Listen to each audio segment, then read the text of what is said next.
Whoa.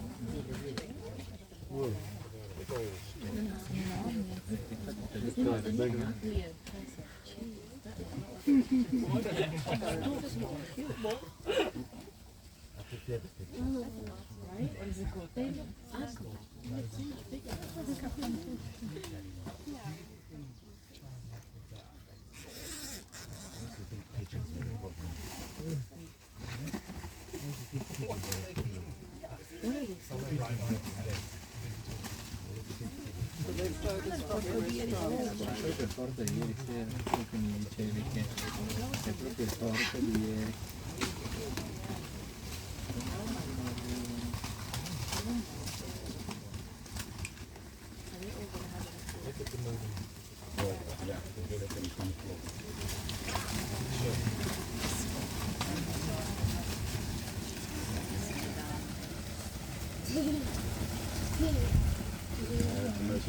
Well, we do have two types of vouchers already here. If you look at the smaller ones, those hanging outside with pink faces, those are the hooded vouchers. And the rest at the center there, some of them are looking more like rugby players, isn't it? Those are the white-backed vouchers. And the bigger beds, taller beds in black and white, those are not vouchers. Those are the Marabou stocks. Also, other fascinating beds, those ones, but we'll talk much about Marabou stock later. Let me quickly get back to the reasons why we are feeding these vouchers. Is it because vouchers are starving in the world out there? No, vouchers have plenty of food in the world. But as I've said earlier before, vouchers are facing a variety of human-created challenges. I'll just go straight away to the incident which took place in Botswana in 2019. Vultures came, killed elephants, and after extracting the tusks, they laced poison on those elephant carcasses. And you won't believe the number of vultures which died in just 3 weeks. 537 vultures were counted dead in just 3 weeks. And those are not the only vultures which died. Some fed, flew away, died somewhere else. Some left their young ones, some left their eggs, so the number could be twice or more. And so far, it's recorded as the biggest loss in history. It was a massive destruction. Well, ladies and gentlemen, I can see some of you here are taking photos, videos, and I know most of the time people decorate houses, offices with those photos. Sometimes replay and play your videos. But I always advise my guests that there's another way of using those photos and videos. You just edit them, make your own short documentaries, send them out to relatives and friends who never had the chance to come closer to the vouchers.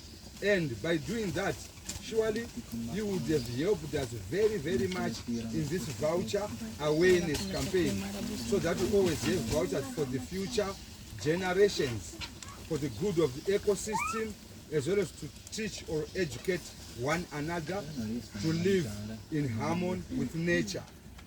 Those are some of the reasons, ladies and gentlemen, why we established this restaurant here, which we call the Vulture Restaurant. And this is where we practice the Vulture culture. Thank you very, very much for listening. Thank you. Thank you. So, I'll now hand it over to you. Any questions or anything to add quickly before Quelli we bianchi leave? sono i più stronzi, ma la buccia li basta lì perché guarda, sono alti, li alzano, ma non sono bene i bianchi. Sono più bassi. Okay, it depends with the species of the vouchers. These two here, the white-backed and the hooded voucher, this can live 17 to 21 years. But they still live longer, especially in captivity, because they won't have a lot of challenges. So they can go even 25 to 30, but in captivity. In natural habitat, 17 to around 21. But don't just base on that. We still have some other vouchers which didn't come here. Some are found in the United States of America. You know the birds which they call the California condors. Those birds are also in the family of these vouchers. Those ones have got a record of 40, 50, even 60 years. So some vouchers have got a very good life. Yes. Okay, it's okay. You don't need to shout. See any eagles? You see any eagles? Yeah, sometimes you find the tawny eagles and the yellow-billed kites, but those ones they don't land down here. Vultures naturally they are scared of hawks, eagles, and owls, so they wait, find a place where they can use their binocular vision, and if any vulture here thinks it's clever enough to fly away with a piece of meat, then they take off, chase them. And the only way for a vulture to save its life is to drop whatever it's holding, and then the tawny eagle turns and grabs it before it lands, so that their own way of obtaining the food, and then they find a peaceful place where they peacefully feed. So we sometimes find tawny eagles here, and the kites, the yellow-billed kites. Someone wanted to ask. Yeah, I wanted to ask. The biggest vulture can weigh up to how many kgs? Okay, from our vultures here in Africa here, the biggest of our vultures, Cape vulture and the lappet-faced vulture. Lappet-faced vultures can weigh 7 to 8 kgs. But we still have other vultures which are not found here in Africa. The condors, those are very big birds, and the black vultures, those can weigh 11 even to 13 kgs. Are they the ones that can even carry a kid? Eh? Are they the ones that can even carry a kid? A baby like this one? Yeah. No, those are not vultures. Those are not vultures. Those are the marshall eagles. Oh. The marshall eagle is quite heavy. You can carry even a baby goat. Yeah. Or even the common tigers. Those ones, they've got stronger talons, which grabs deep into the flesh, and then they start flying with those big wings. But our vultures cannot hold anything, and when they are flying, they can only use the beak and small thing, but they don't have stronger talons like eagles. So if you look at their feet, it's more like chicken feet, so they can't hold anything. These birds, they don't have the instinct to kill, so they don't have those talons to kill. So they are just innocent birds. They only wait for dead animals. So they can't carry anything except by the beak. They hold with their beak, but the eagles now can hold and start flying. So those are marshall eagles. They are not in the family of vultures. Those are birds of prey, and these are birds of carrion.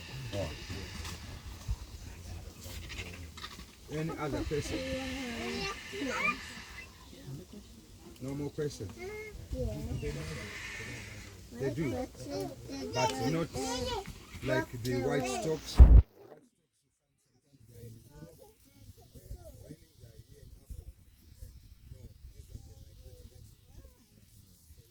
Sometimes we find vultures here with tags, especially the wooded vulture. We found one here, number 11, and we went to the Bird Life of Zimbabwe and the Wildlife Trust, asked them, we saw a vulture, number 11, wooded vulture. They went into their computers. When they give the feedback, it was from South Africa. Yes. And also a white-backed vulture, it was number C095. That was from Namibia. So you see, they've got a very, very big home, but they don't cover that distance in a short time. They spend weeks or months traveling. Yes. So they've got a very big home range. Yes. Please tell me about nesting. Do they nest in this area and in the trees? How many eggs do they lay? And okay, that's very important. Yes, vultures can lay a single egg every year or after every 2 years. And that egg goes 53 to 56 days to hatch. And the biggest challenge is when it's hatched. A vulture doesn't leave the mother's nest until it's a sub-adult, which will take another 4 to 5 months. And coming back to the way they nest in this national park here, they always choose acacia trees with thorns so that predators won't climb to take their babies. So they can nest with, they make a big nest, maybe 1 meter long, but with a cup shaped at the center where the egg sits. And we do have also the Cape vultures. They don't nest on trees. Those Cape vultures nest on cliffs. That's why we don't find a lot of Cape vultures here, but here and there sometimes we find them. But if we go to Hwange National Park, which is our biggest national park in Zimbabwe, going down to South Africa, we find a lot of Cape vultures, and there are also gregarious like these ones. But we do have the lapis-faced and the white-headed. Those are solitary birds. But Cape vultures are found in big numbers like these ones, but they nest on top of cliffs. So some vultures nest on cliffs, but most of the vultures, they nest on trees. And they do pair for life. They pair for life? Yes. Really? They do pair. So next time, same partner, same babies. But when they are making eggs here, you'll be surprised. Each male can mount each and every female. But when it comes to breeding and looking after the baby, father and mother. Yes, they might look like polygamists, but when it's raising the baby, strictly one father, one mother. Yes. So I don't know if I've answered all of your questions. Yeah.